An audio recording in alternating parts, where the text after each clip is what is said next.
Hello everyone, welcome back to my YouTube channel. My name is Sian if you're new here. And if you love cults, crime, creepy things, or just anything horror, you're definitely in the right place, because that is all I love to talk about and basically the only thing I make videos about. So if that is a little bit of you, then you know which button to click. So this week we're gonna step away from cults for a sec, and we're just gonna speak about a really strange case that I found. And I don't really know what would possess a person to do such a thing. So without further ado, let's get into it. It all started in Circleville, Ohio, a town with a population of just over 13,000 people. Circleville was a very quiet Midwestern town where neighbors waved to each other from their porches, hosted barbecues where families gathered all together every weekend, and the loudest event of the year was the Circleville Pumpkin Show. It was the kind of place where people left their doors unlocked every night and everyone trusted everyone. Crime wasn't really a thing that people were afraid of.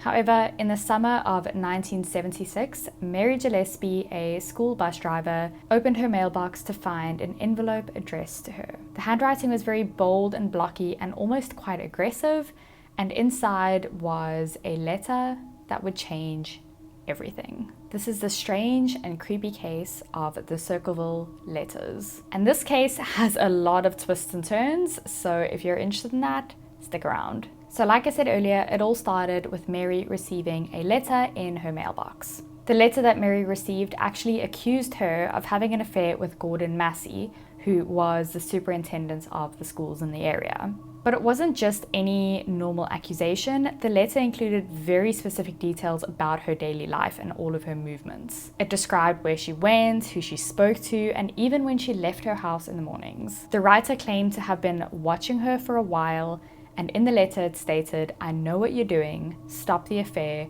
or I'll expose you to everyone." Obviously, Mary was shocked and very stunned and very taken aback by this accusation. She denied the affair, but whether it was true or not didn't really seem to matter. What really mattered to her was that someone was watching her. Someone was watching her every move. And the letter wasn't signed or didn't include any kind of name, and there was obviously no return address. So whoever sent it wanted to remain completely anonymous. After receiving the letter, Mary didn't really quite know what to do with it. She decided to keep the letter to herself and not tell her husband about it at first, hoping that it was just a cruel joke and that it would blow over. But the scary part is that the letters just didn't stop. They kept coming, one after the other, each one a little more threatening than the last. The writer seemed very relentless. They weren't satisfied with just accusing Mary of things. They wanted her to feel completely trapped and as if they were going to expose her. She began to grow very paranoid, wondering who was following her when she left the house. She kept wondering if it was someone she knew, a co-worker perhaps, or just a neighborhood friend, or even just a complete stranger. Her fear kept growing with every passing day. The letters kept coming, and the writer seemed to know everything about her, not just her daily movements, but her personal life. And she didn't know it yet, but this was only the beginning of a nightmare that would not only consume just her life, but the entire town of Circleville. Soon, Mary's husband, Ron Gillespie, would actually start receiving letters as well. However, his first letter was quite different to Mary's. It wasn't just a continuation of the accusations against Mary, it was a direct demand. The writer actually told Ron to confront Mary and stop her alleged affair with Gordon Massey. So now this writer was accusing Mary of something, telling Ron to end it,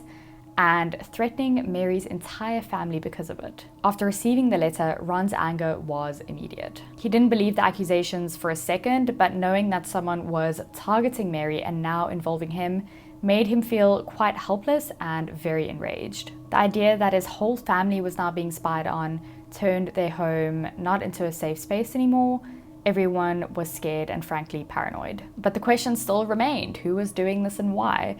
None of the letters had any return address and none of them was signed by anyone. So together, Mary and Ron tried to figure out who was sending them the letters. They started to wonder if there was someone who had a grudge against them and their family, or they started wondering if someone had something against Gordon Massey and they were just using Mary and her family to hurt him. The lack of answers made the situation even worse. Every possible suspect seemed entirely likely but also entirely impossible at the same time. But this wasn't even about Ron and Mary anymore.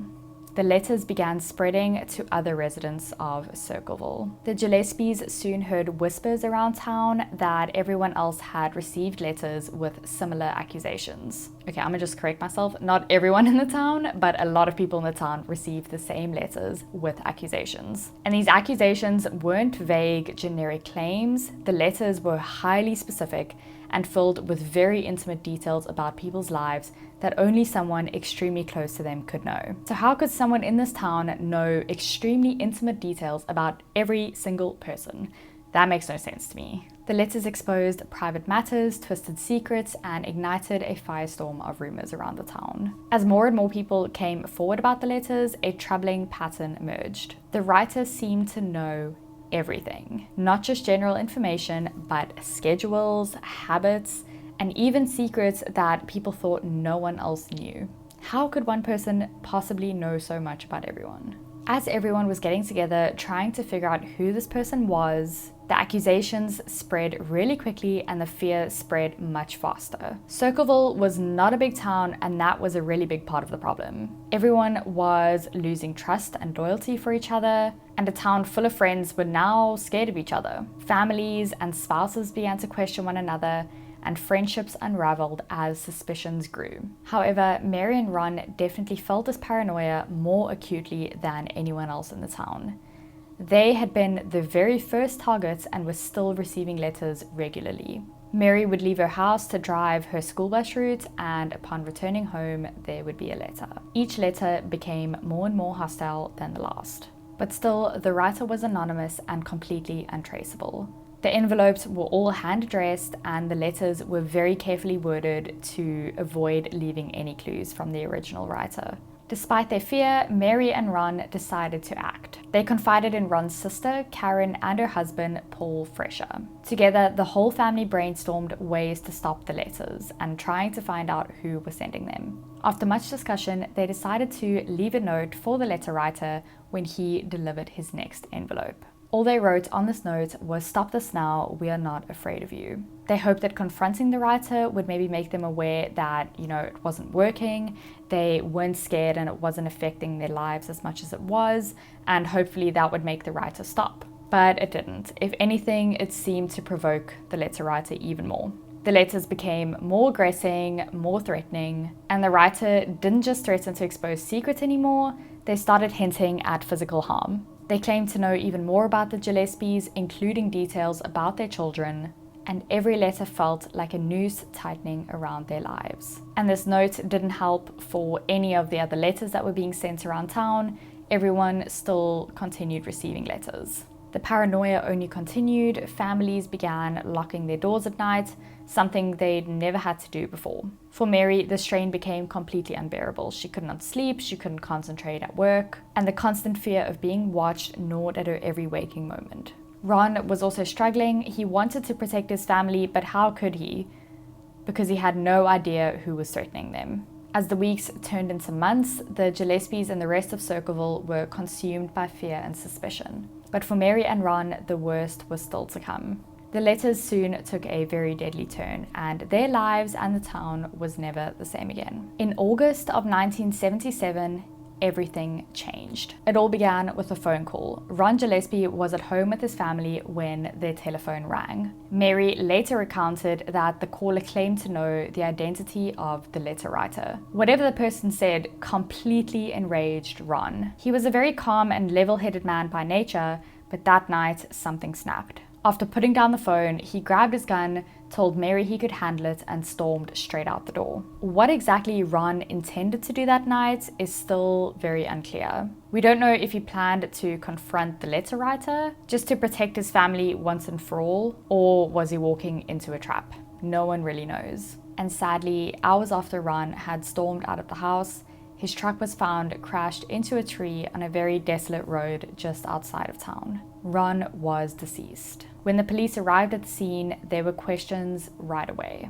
The truck had hit the tree head on, but Ron's gun was lying just on the seat next to him, and the gun had been fired once. The crash also strangely showed no signs of braking or swerving, or Ron trying to get out of the way and not hit the tree. And then there was his blood alcohol level, which was 0.16. So the police concluded that Ron had actually been drinking heavily and lost control of the truck. The case was closed as an accident, although no one believed that it was. The people who knew Ron definitely didn't believe it. Friends and family described him as a very responsible and very sober man who rarely drank any alcohol, let alone enough for him to be drunk. Mary in particular was adamant that Ron would have never gotten behind the wheel if he'd been drinking. He hadn't even been drinking that night when they were at home. She didn't believe the crash was an accident at all, and she wasn't alone. Rumors in the town began to spread almost immediately. Many in Circleville believed that Ron's death was not an accident, but a very carefully orchestrated setup. The phone call that night had been a trap, they said, luring Ron out the house in a fit of anger and straight into the trap. The letter writer had baited him, knowing that he would leave in a hurry, gun in hand, and drive recklessly. Others even speculated that Ron had been murdered and the crash had been staged to cover it up. And the fired gun only added to the mystery. Who fired the gun? And if Ron fired the gun, who was he firing it at? Why hadn't the police found a bullet or evidence of anyone else being at the scene? The unanswered questions hung over the town like a dark cloud. And as more details emerged, the rumors grew wilder. Some even pointed to Mary herself, questioning whether her alleged affair with Gordon Massey might even be true. Could Ron's death have been connected to that? Was Gordon Massey involved? Had someone killed Ron to protect a secret that the letters had brought very dangerously close to the surface? Mary was extremely devastated though. Losing Ron was just awful for her, and the suspicions swirling around only made it so much worse. She had already been the primary target and the first target of the letters, and now rumors are swirling around that she might have been involved in her own husband's death. The combination of grief, fear, and guilt was very overwhelming, but Mary was not the only person suffering. The Gillespie children were unfortunately left without a father, and their lives were forever changed. The children were also unfortunately way too young to understand the intricacies of the letters that Mary and Ron were receiving. The letters had already shaken the town of Circleville, but Ron's death took it to a whole new level. People were now speculating that if the writer had been involved in Ron's death, what else was this sick person capable of? Who is next on their list? And if it wasn't the writer, then who caused Ron's death? Maybe there were two people that were now threats. The crash had only created more questions than answers, and every theory seemed to lead to more fear. Some residents of Circleville tried to distance themselves from the situation completely. They stopped discussing the letters altogether and just ignored it. And still, through all of this, the letters did not stop. If Ron's death had meant to silence the writer or scare them off, it definitely didn't work. The letters just kept getting more bold and more threatening. And they were now making references to Ron's death, hinting at a deeper knowledge that they definitely knew what happened that night.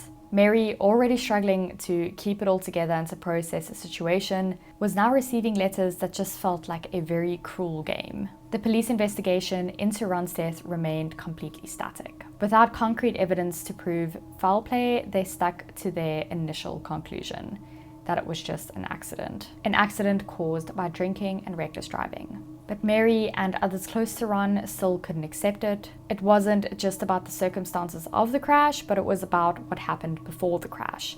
The letters, the phone call, the gun, none of it made any sense. But for the Gillespie family, the nightmare wasn't over yet. The writer wasn't finished, and Mary's fight for answers was about to take another turn. Mary Gillespie now became the writer's primary target. She had lost her husband, her family was shattered, and now she had to deal with threats that felt closer and more immediate than ever. The writer no longer confined their attacks to just letters. Signs actually began appearing along Mary's school bus route, targeting her directly. The signs accused her of heinous things, including claims about her family. Mary could ignore the letters, at least for a while, but these signs were completely out in the open and in public. They were designed to humiliate her in front of the community and, worse, all of the kids on the bus that she was driving. It was a whole new level of cruelty. At first, again, Mary tried to ignore them, hoping that they would just stop and go away. But one day she saw a sign that mentioned one of her children in a very vile accusation. And that was the final straw for Mary. Furious, Mary pulled the bus over, got out, and just ripped the sign off. But as she pulled it off its post, she noticed something really unusual. Attached to the sign was a little box. After taking the box home to investigate it, she was shocked to find a loaded gun inside. Sheriff investigators determined the handmade device to be a booby trap that had luckily not gone off. It was clear that whoever had set it up definitely intended to harm or worse, kill Mary. This was no longer just about letters or intimidation. This was now an attempted murder case. The investigation into the booby trap actually led police to a very surprising discovery. The gun that was inside the little box attached to the sign actually belonged to Paul Fresher, Mary's brother-in-law. Paul was Ron Gillespie's brother-in-law as well and had been one of the family members who had tried to help Mary and Ron deal with the original letters. Of course, Paul denied any involvement in the booby trap. Why would he want to kill his sister-in-law? He claimed that he had no idea how his gun had been used and that someone must have stolen it out of his house to use it. But the police apparently weren't convinced, so they obtained a search warrant and searched Paul's house. The evidence that they found in Paul's house only deepened their suspicions. The search revealed materials that the police believed could actually be linked to the booby trap. And although Paul had denied setting up the device and told police that his firearm had been stolen from his garage a couple weeks earlier, his fate was sealed when they questioned his wife, Karen Sue. Now, Karen was described as quite an estranged person in the community, and she told investigators that she in fact believed that Paul was the Circleville letter writer. And on top of all of this, they found handwriting samples of Paul's that they believe actually matched the very blocky style that the anonymous letter writer had. So Paul was arrested and charged with attempted murder. The news obviously shocked the Gillespie family and the entire town of Circleville. How could Mary's brother-in-law want to murder her? Could Paul really have been behind these letters all along? Was he the one tormenting his whole family, and was he responsible for Ron's death? Or on the other hand, was he being framed by the original letter writer?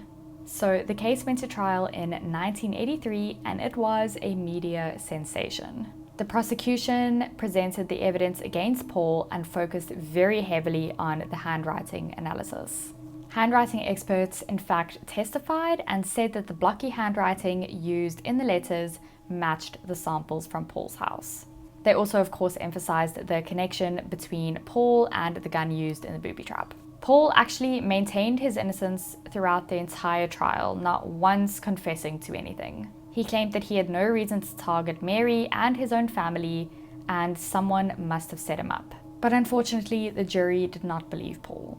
He was found guilty of attempted murder and was sentenced to 7 to 25 years in prison. For a brief moment, Circleville seemed to breathe a sigh of relief. The man responsible for the letters, the threats, the signs, and the booby trap was now behind bars. People hoped that this whole nightmare was now over, but it wasn't, because even when Paul was put into prison, the letters did not stop. Say it with me, the letters didn't stop. They came in the same bold, blocky handwriting similar to Paul's handwriting. They carried the same venomous tone, and they were just as specific as ever. At first, the letters trickled in sporadically, then they came in waves, targeting brand new people and making new accusations. But the most chilling detail of all of this is that so many of the letters referenced Paul's conviction and imprisonment. They taunted the town, the police, and the courts.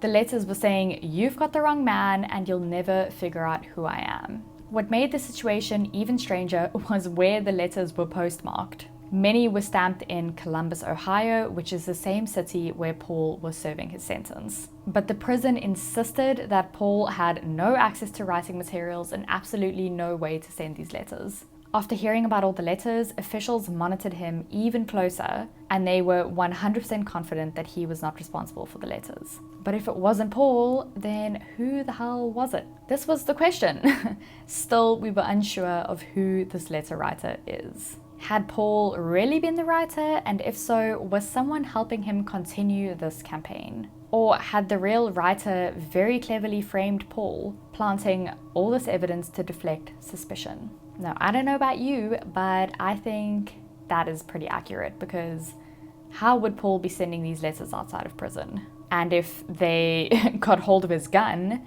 that means they were inside his house. And if they were inside his house, they could have planted all of those blocky letter handwriting samples that framed Paul. So I think he was framed. But lots of theories began to swirl around the community. Some believed that Paul was guilty, but actually had accomplices. Possibly someone very close to the Gillespie family or someone within the community who wanted to keep the fear alive.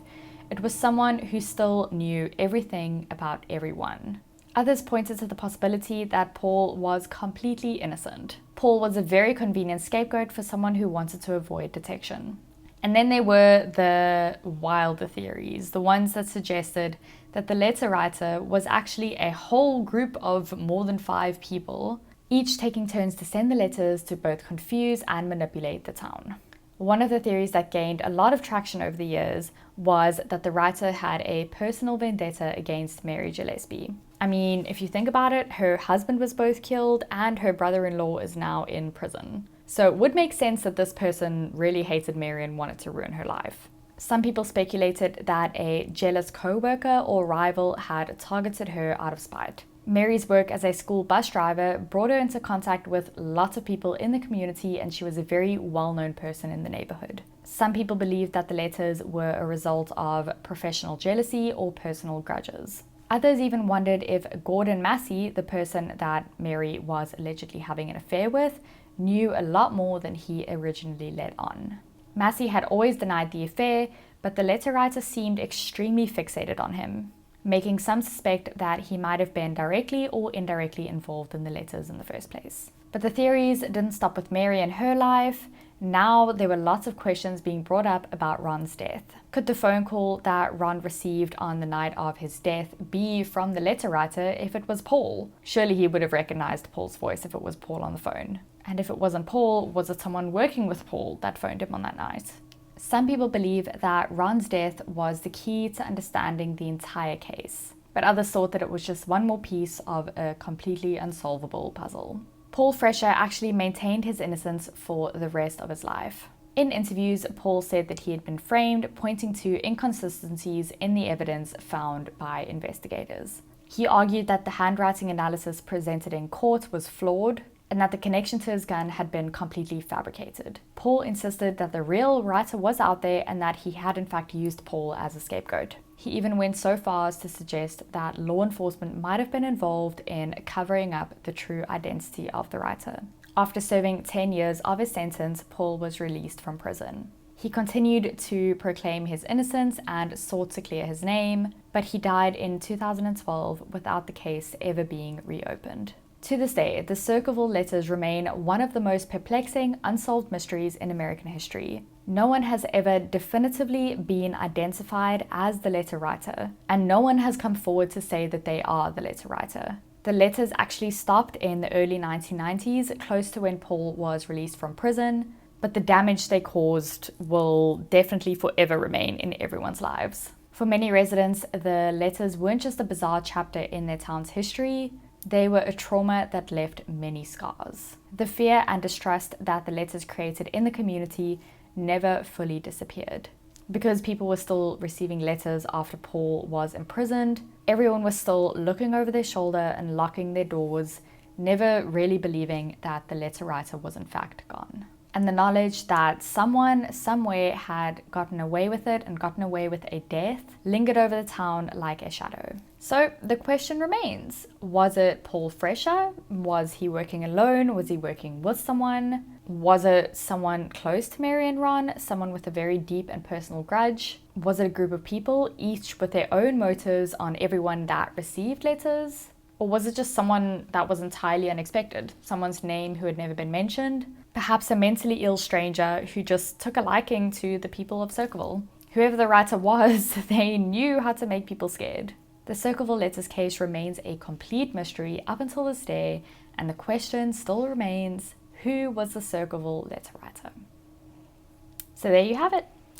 A very strange, perplexing case full of twists and turns, and just when you think it's solved and the person has been caught, no, they haven't. But please let me know in the comments down below what you thought of this case, who you think the Circleville letter writer is, and just what your general thoughts are on this kind of video. In my opinion, I don't think Paul was the letter writer. I think that he was definitely framed just because of the very clear evidence that the police found on Paul, like his gun and the handwriting. Like, I don't know, it seems like it was placed just because of all of the true crime documentaries I've watched, you know. I hope you have a beautiful week, and I will see you next week. Bye!